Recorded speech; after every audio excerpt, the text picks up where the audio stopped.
इस चुनाव में जय श्री राम ध्वनि को लेकर स्लोगन, एक जनता ने एक जय श्री राम को स्लोगन बना लिए। इसमें एक आक्रोश भी दिखता है। आपको लगता है कि ये तुष्टीकरण के खिलाफ कोई आक्रोश है? निश्चित रूप से जय श्री राम बंगाल में कोई धार्मिक नारा नहीं है। जय श्री राम बंगाल के अंदर तुष्टीकरण की पॉलिटिक्स के खिलाफ आक्रोश है। नारों का स्वरूप बदलता है।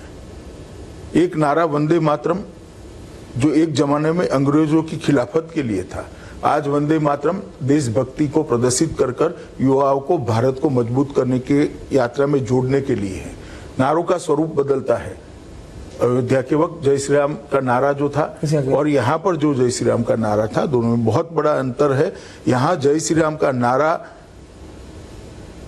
बंगाल के अंदर जिस प्रकार से तुष्टीकरण की राजनीति को चरम सीमा पर ममता जी ने पहुंचाया, आपको दुर्गा पूजा करने के लिए भी कोर्ट का सहारा लेना पड़े, सरस्वती पूजा की कार्यक्रम रखने वाले शिक्षक की हत्या हो जाए और एक भी अरेस्ट ना हो।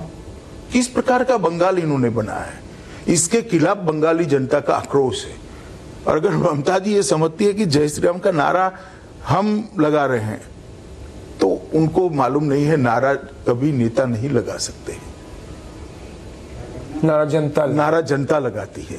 वो जहां जहां जाएगी जय श्री राम सुनना पड़ेगा उनको।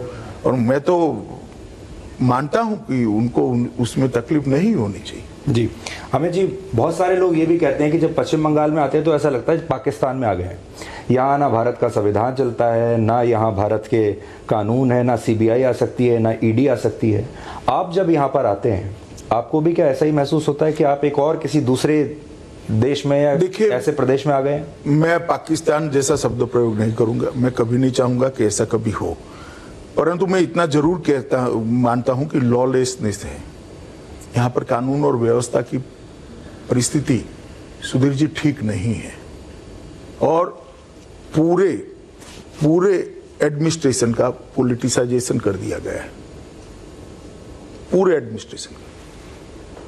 तो अगर मान लीजिए आपकी सरकार बन गई, अब तो बहुत सारे लोग इस समय पूरे देश के और पश्चिम बंगाल के भी सुन रहे होंगे, अगर आपकी सरकार बन गई तो आपका रोड मैप क्या होगा? सबसे पहले आप क्या करेंगे, कहां से शुरुआत करेंगे? ढेर सारे मोर्चों पर हमें आगे बढ़ना पड़ेगा, ढेर सारे मोर्चों पर। सबसे पहली प्रायोरिटी हमारी कानून और व्यवस्था को सुधारना होगी, जैसे हमने यूपी में किया है। यूपी में भी एडमिनिस्ट्रेशन का कंप्लीटली पॉलिटिसाइजेशन हुआ है, इसको हमने सुधारा है। आज एडमिनिस्ट्रेशन स्वतंत्र रूप से काम कर रहा है। कानून और व्यवस्था की परिस्थिति पर एक प्रकार का कंट्रोल आया है। घुसपैठ को भी हम कंट्रोल में रहेंगे और विकास के मोर्चे पर भी ढेर सारे समुदाय ऐसे हैं जो विकास से वंचित रह गए। उनको विकास की मुख्य धारा में जोड़ने का भी हम काम करेंगे।